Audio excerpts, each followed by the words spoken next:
कर रही है, तो वो यहाँ पे आई। एक बार मैं पुनः उनका आभार और धन्यवाद करती हूँ। अब मैं बात करती हूँ डॉक्टर वर्तिका मैम का। वर्तिका मैम एक बहुत ही अच्छी राइटर है। उन्होंने कितनी किताबें लिखी हैं, तिनका तिनका तिहाड़, तिनका तिनका मध्य प्रदेश, और भी बहुत सारी किताबें हैं। और एक ऐसी महिला जो जेल में जाके सब के लिए कार्य कर रही है, उनसे अपनी बातें, उनका इंटरव्यू ले रही है। और इनका मैम का इंस्टाग्राम पे भी मैंने देखा, एक पुलिस, दिल्ली पुलिस में भी काम कर रही है, उस पर भी वो सब बोल रही है, इतना अच्छा बोलती है कि मैं इतना इम्प्रेस हो गई कि मुझे लगा कि आज मेरा इतना बड़ा सौभाग्य है कि ये दो सशक्त महिला हमारे साथ हैं। और मैं दिल से अपने आप से, मतलब मुझे अपने आप पे गर्व हो रहा है कि दो महिला इतनी, मतलब उन्होंने टाइम निकाला मेरे लिए, बहुत बड़ा धन्यवाद। और एक मैं और बात करना चाहूंगी, एक हमारी और है ड्यूटी कमांडेंट की भाई पारुल, वो भी अपना टाइम निकाल के आई है। उसके हस्बैंड भी अभी सुकमा में शहीद थे और वो भी बहुत हिम्मत से लड़ रही है, आगे बढ़ रही है। तो मुझे बहुत अच्छा लगा वो भी टाइम निकाले। और हम अगर बात करें तो महिलाओं में क्या चीज़ें नहीं होती हैं। मैं जब मेरे और शैलेंद्र हम लोग साथ थे और हमारी एक बहुत अच्छी लाइफ चल रही थी, अचानक वो एक हादसा होता है और शैलेंद्र शहीद होते हैं। तो वो पहाड़ जो गिरता वो उनके ऊपर नहीं गिरता, वो पहाड़ मेरे और मेरे बच्चों पे गिरता है। मेरी दुनिया एकदम पलट जाती है। मुझे कुछ नहीं समझ में आ रहा होता है कि मैं आगे कैसे सर्वाइव करूँगी, क्या करूँगी, और मैं आगे मेरा क्या होगा फ्यूचर। क्योंकि हम ऐसा कुछ नेगेटिव सोचते ही नहीं हस्बैंड के बारे में, या कुछ भी इस तरह कोई बोलता भी है। शैलेंद्र भी कभी कुछ बताना भी चाहते थे ऐसा होगा तो मैं सुनते रहता, फालतू मत बोलो, इस तरह की बातें होती थी। लेकिन अब एकदम से जब ये दुनिया मतलब मेरी पलटी, तो मुझे लगा कि मैं कैसे करूँगी, बच्चों को लेकर आगे बढ़ना है मुझे। फिर उसके बाद 1.5-2 महीने बाद ही कोरोना आया। मैं रुकी, पूरी दुनिया ही रुक गई। मुझे लगा कि शायद मुझे भगवान ने संभालने के लिए ये करा है। और मैं लखनऊ चली गई। मैं लखनऊ में कोरोना टाइम में पूरा रही और मैंने अपनी सारी प्रॉपर्टी, अपना घर, अपनी सारी चीज़ों को मैंने एक लाइन में करा। मेरे सब पे लोगों ने कब्जा कर रखा। मैंने सीआरपी की हेल्प ली, मैंने अपने फ्रेंड्स की, नेता की, सबकी हेल्प लेते लेते मुझे लगा कि ये दुनिया में अब जीना आसान नहीं है, संजू तुम्हें लड़ना पड़ेगा। मैंने लॉ 95 में किया हुआ था, रजिस्टर्ड वकील मैं 2005 से थी। लेकिन फिर वहाँ पे मुझे लगा कि नहीं, मैं आके फिर बीच में सुप्रीम कोर्ट में मैंने इंटरव्यू दिया और मैं ज्वाइन करा।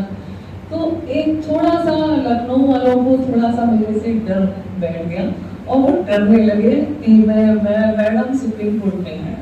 बस इतना ही था। धीरे धीरे मुझे हौसला आया। अब शैलेंद्र को गए हुए 1 साल हो गए, ना मेरी पेंशन आई थी, ना मुझे किसी ने पूछा। और कोरोना टाइम था, मैं शैलेंद्र की फाइल को MHA में हर जगह पता कर रही थी कहाँ मूव हो रही। कोई बोला कि 25% मिलेगा, कोई 50% मिलेगा, कुछ कुछ ऐसे करके चल रहा था। फिर जब 1 साल हो गया तो मैंने क्या कहते अमित शाह को एक मेल करा, एक कॉपी अपने DG सर को भी भेज दी। और मैंने उसमें शैलेंद्र का पूरा एक्सप्लेन करा कि शैलेंद्र कोई पिकनिक मनाने नहीं गए थे, शैलेंद्र ड्यूटी पे थे और शैलेंद्र की 700 छुट्टियां भी बाकी थी। और पूरा रास्ता पूरा ब्लॉक था, उस पे बाद भी वो जाने की हिम्मत करता है। वो चाहते तो ना जाते, क्योंकि जम्मू में भी ड्यूटी मानी जाती है, वो उस समय नहीं जा सकते। लेकिन शैलेंद्र की बहादुरी और हिम्मत कि नहीं, मुझे देश के लिए, मिशन के लिए करना है। फर्स्ट टाइम हम लोग ने उनको रोका। मेरी बेटी भी न्यूजीलैंड में थी, उसने भी बोला पापा quit the job, do business. ऐसे बोला नहीं बेटा, नेशन है, हम इसके लिए कर रहे हैं काम। ऐसे ऐसे हमारी अभी भी चैटिंग सारी पड़ी हुई है। तो शैलेंद्र ने जब ये हिम्मत करी और आगे गए, तो उसके लिए भी अगर सरकार कुछ नहीं कर रही तो मेरी सरकार सीखी ये चीज़ें, मेरा मतलब मेल और ये नेताओं से मिलना, बात करना सब शुरू हो गया। तो जैसे जैसे मैं बढ़ी, फिर मैंने जब दिसंबर में, मैंने शायद 18 या 28 दिसंबर को मैंने मेल करा था और 21 जनवरी को मेरा LBA का हो गया। उसके बाद जब मेरा LBA का हुआ तो मुझे थोड़ा कॉन्फिडेंस आया और फिर मैं आगे बढ़ी। और इस बीच में पता नहीं मुझे क्यों बार बार मेरे शैलेन के साथ, जो शैलेन का ड्राइवर था, और उसका बार बार ख्याल आ रहा कि उसकी बीवी कैसे रहेगी, क्योंकि ड्राइवर को 30-32 साल का लड़का था, तो उसकी वाइफ छोटी होगी, वो हरियाणा में कोसाली गाँव की थी, मैं उससे मिले ही नहीं थी। लेकिन फिर मैंने प्रयास किया, उसका नंबर ढूंढा और उससे बात करी, उसकी बातें सुनी। उसने बोला मैम आप ठीक हो? मैंने कहा हाँ। मैंने कहा तुम्हारे सारे पेपर्स काम हुए?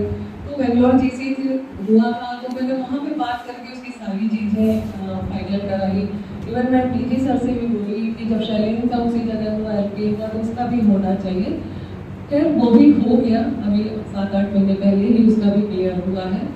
तो जब मैं उससे जुड़ी, और वो आज मेरी तीसरी बेटी है और मेरे से हमेशा जुड़ी रहती है। उसके बच्चे भी मुझे बहुत प्यार करते हैं, अक्सर वो वीडियो कॉल करके उसकी मम्मी, उसकी बुआ, उसके बच्चे सब बात करते हैं। और वो अपने को मेरी दोनों बेटियों के बीच की बेटी मानती है, और मतलब मुझे बहुत अच्छा लगता है, उसके लिए मैं कुछ करती हूँ। तो अभी फिर मुझे लगा कि ऐसे ही बहुत से जवान और बहुत से लोग शहीद हुए होंगे, वो लोग कैसे सर्वाइव कर रहे हैं। तो मैंने शैलेन सारथी फाउंडेशन का मतलब वो करा गठन, और मैं शहीदों पे काम करने लगी। मैंने जहाँ जहाँ मतलब मुझे लगा, मैंने सबसे पहले नीमच से शुरू करा। नीमच में गई, वहाँ पे उनसे मिली, उनकी कुछ प्रॉब्लम्स थी जो, क्योंकि वो लोग PIG IG तक नहीं पहुँच सकते हैं, उनका माध्यम मैं बनी। उनके जो काम रुके थे वो मैंने कोशिश करी, वहाँ पे जो चीज़ें हो सकती थी वो बात करी। फिर मैं जालंधर में गई, ग्रुप सेंटर में, वहाँ पे मिले। बेंगलोर GC में गई, लखनऊ GC में गई, गांधीनगर में गई और नोएडा GC में। तो यहाँ की लेडीज मुझसे जुड़ी और इम्प्रेस हुई। जब वो आई तो ऐसे मुँह बना के आई जैसे दीनहीन कोई महिलाएं होती है वैसे। मैंने उनको बोला कि भाई कोई तुम्हें, और वो महिलाएं आज मुझे फोटो खींच के भेजती, तैयार होती, मुझे अच्छा लगता है। क्योंकि जब शैलेन गए तो मैंने अपना लाइफस्टाइल नहीं चेंज करा। मैं आज भी करवा चौथ का व्रत रखती हूँ, मेहंदी लगाती हूँ, वैसे ही तैयार होती हूँ, क्योंकि ये मेरे प्यार का त्यौहार है। अगर उम्र ही लंबी होती तो आज 400-500 साल पुराने पति भी जिंदा होते।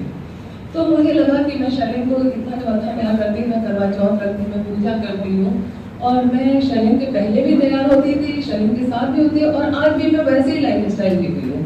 तो मुझे जब मैं आगे बढ़ती गई और ये सब चीज़ें मुझे दिखती गई, लोगों की ज़रूरतें, बहुत लोगों को नॉलेज ही नहीं होती उनके क्या क्या अधिकार हैं, क्या क्या चीज़ें होती हैं। तो क्योंकि मैं एक वकील भी हूँ, तो मैंने इस किताब में पहले वकील वाली चीज़ों को मैंने कि कानून में क्या क्या हम महिलाओं को न्याय होता है, क्या क्या हमें मतलब हमारी धाराएं हैं और हम क्या क्या कर सकते हैं। तो हमने वो शुरू करा। उससे फिर आगे मैं और प्रेरित हुई। तो क्योंकि मैं इतिहास की स्टूडेंट रही हूँ, तो वैदिक काल में महिलाओं का क्या हाल होता था, मुगल काल में क्या होता था, धीरे धीरे उन्हें वो चीज़ों को बैंड करना शुरू करा। मैंने पहले देखा कि हमारे यहाँ बोलते हैं पहले कि जहाँ नारी की इज्जत होती है वहाँ पे देवता वास करते हैं। तो पहले वैदिक काल में हर नारी को पूरा अधिकार था, वो मतलब पति के साथ बैठे, पति के हर चीज में भाग ले। लेकिन जब ये 11वीं सदी से लेके 19वीं सदी का काल जब अंग्रेज और मुगल आए, तो हमारे देश में पर्दा प्रथा शुरू हो गई, क्योंकि वो लोग लड़कियों को उठा ले जाने लगे, लड़कों को बाल विवाह होने लगा, उनको शिक्षा पे बंद कर दिया गया कि बाहर जाएंगी तो उठा ले जाएंगे। बहुत बुरा हाल हुआ, क्योंकि उस समय लड़की और महिला को केवल एक भोग की वस्तु समझा जा रहा था। लेकिन फिर 18वीं सदी से फिर थोड़ा थोड़ा शुरू हुआ, महिलाओं ने पढ़ना शुरू करा, कुछ जॉब में। जब हम लोग के टाइम में मतलब 75 में 25 महिलाएं ही पढ़ती और जॉब के लिए पढ़ती थी, बाकी सब शादियों के लिए पढ़ाया जाता था।